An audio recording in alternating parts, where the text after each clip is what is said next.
یہ آیوش ملک ہے، social media پر ان کو کون نہیں جانتا۔ کچھ سال پہلے انہوں نے اسلام قبول کیا تھا اور اپنا نام محمد علی رکھا تھا، اور میڈیا کے سامنے آ کر بڑے بڑے دعوے کے ساتھ اپنے آپ کو مسلمان بتایا تھا۔ اس فیصلے کے بعد ان کے خاندان میں ایک بحران کھڑا ہوا، قانونی کارروائی ہوئی، اور اب خبر سننے میں آ رہی ہے کہ انہوں نے خاندانی اور سماجی حالات کے پیش نظر دوبارہ ہندو مذہب اختیار کر لیا ہے۔ لیکن سچ بتاؤں، سنجیدہ مسلمانوں کے لیے یہ واقعہ اس وقت بھی حد سے زیادہ خوشی کا باعث نہیں تھا، اور نہ اب کسی صدمے یا افسوس کا سبب ہے۔ کیونکہ ہندوستانی قانون ہر شہری کو یہ حق دیتا ہے کہ وہ جس راستے کو چاہے چنے، اور یہی بات اسلام کی بنیادی اصولوں سے بھی میل کھاتی ہے۔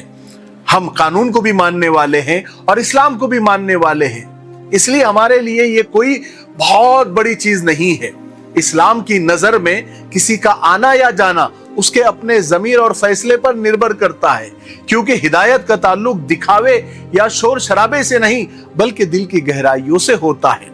جب آیوش ملک نے اسلام قبول کرنے کا اعلان چیخ چیخ کر اور چھاتی ٹھوک ٹھوک کر کیا تھا، تب بھی ہم جیسے سوجھ بوجھ رکھنے والے مسلمانوں کو کوئی بہت خوشی نہیں ہوئی تھی، کیونکہ اسلام جذباتی نعروں یا ٹیمپرری جوش کا محتاج نہیں ہے۔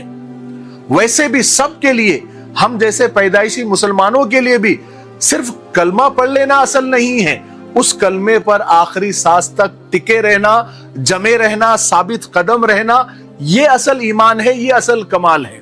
اور اصل ایمان وہی ہے جو آخری سانس تک باقی رہے۔ اسلام نے تو 1400 سال پہلے ہی یہ صاف کر دیا تھا کہ سچا ایمان وہی ہے جو بغیر کسی زبردستی کے، بغیر کسی لالچ کے، بغیر کسی دباؤ کے، صرف اللہ کو راضی کرنے کے لیے قبول کیا جائے، وہی صحیح ہے۔ کیونکہ اسلام ایک فطری مذہب ہے۔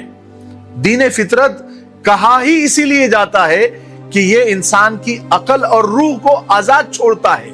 جو شخص اسلام کی پناہ میں آتا ہے وہ اپنے دل کے اطمینان کے لیے آتا ہے، اور جو یہاں سے جاتا ہے وہ اپنی مرضی کا مالک ہے۔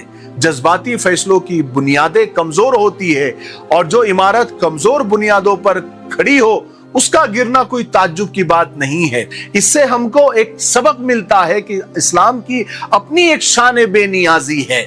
ایک سچے مسلمان کا ظرف اتنا بڑا ہونا چاہیے کہ دوسروں کے سنویدھانی، قانونی اور ذاتی فیصلوں کا وہ احترام کرے، خواہ وہ فیصلہ ٹیمپرری ہو یا مستقل ہو۔